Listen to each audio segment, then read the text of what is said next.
Graça e paz nesse dia. Bom dia a todos. Amados, em mais um momento com Deus, o nosso tema de hoje será o sopro divino. Vamos ler aqui Gênesis 1, que diz do 20 ao 24.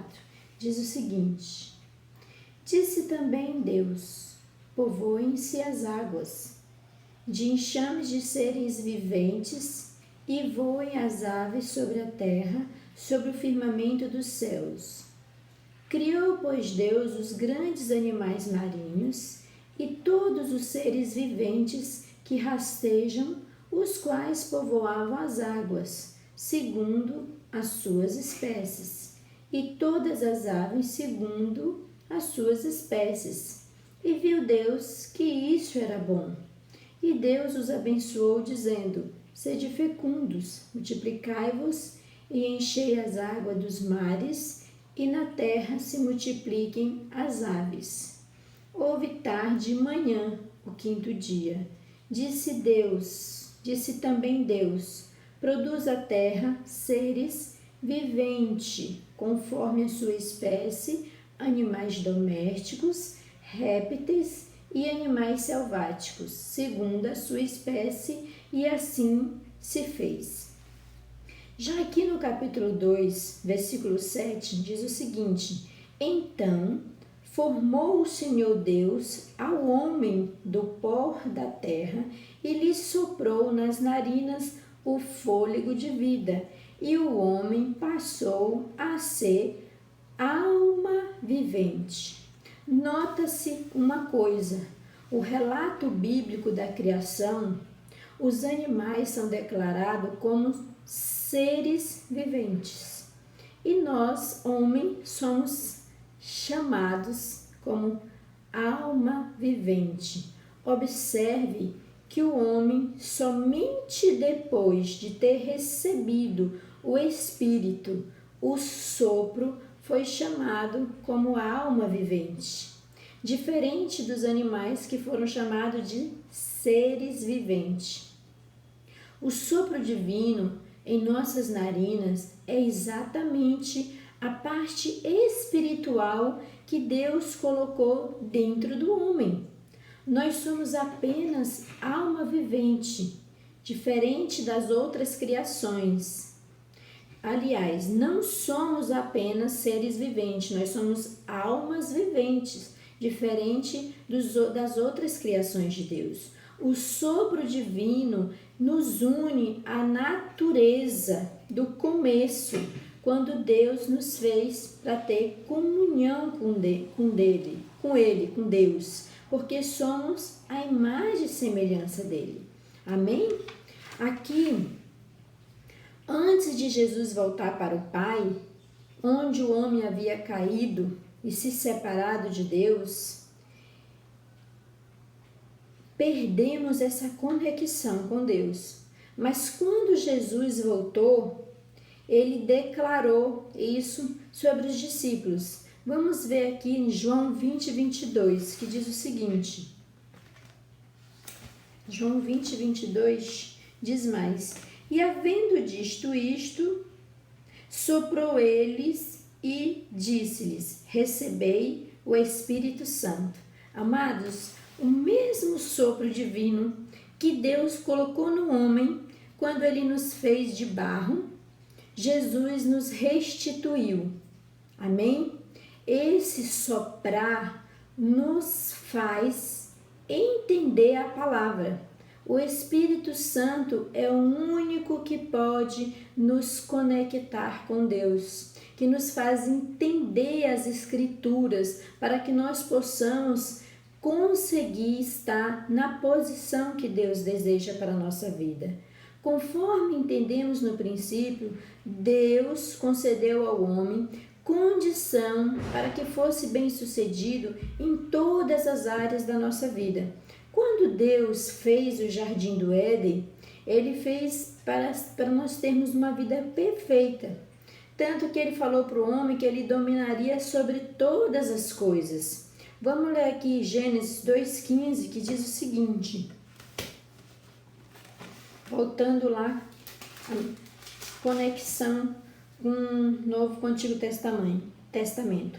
Tomou, pois, o Senhor Deus ao homem e colocou-o no jardim do Éden para cultivar e o guardar. Para cultivar e o guardar. O homem, porém, não conseguiu cumprir essa tarefa. Quando o homem caiu, o homem deixou de cultivar e guardar o que Deus tinha confiado ao homem. Tudo era perfeito, tudo acontecia dentro do que Deus tinha planejado até ali. Antes da queda, não havia nada fora do lugar. Tudo funcionava na sua perfeita condição, como Deus tinha planejado. O sistema que opera na nossa vida funcionava na sua plenitude. As leis da natureza não falhavam. Quando o homem caiu, entrou no mundo a morte, a natureza de Satanás. O seu espírito, que mantinha contato com Deus, ficou como se desligado. E você passou a ser dirigido pela sua própria mente. Só o novo nascimento em Jesus Cristo faz com que o homem volte a ter esse contato direto com Deus, passando novamente a poder viver a vida abundante para a qual fomos criados. Amados, a partir do momento que nós nascemos de novo, que nós reconhecemos e recebemos o Espírito Santo de Deus, nós voltamos a ter aquela conexão que Adão tinha com Deus. Lá na antiguidade, Deus nos fez para ser conectado. Quem está em Cristo tem diante de si todas as prerrogativas de filho.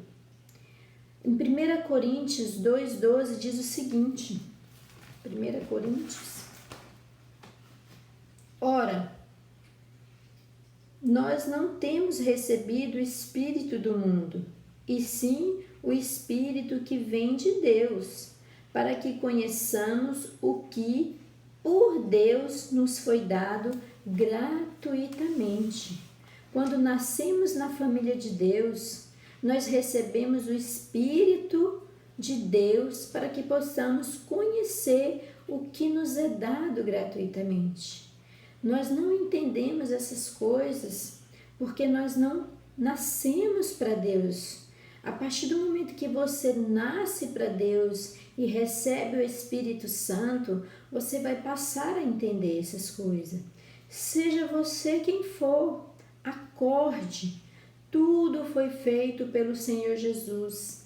Ele devolveu, Ele quebrou o bloqueio que existia entre nós e Deus, para que nós possamos voltar ao plano perfeito que Deus tem para a nossa vida. Amados, esse mundo que nós vivemos de drogas, de prostituição, de violência, de traição, de tudo que existe hoje, não foi plano de Deus para a nossa vida.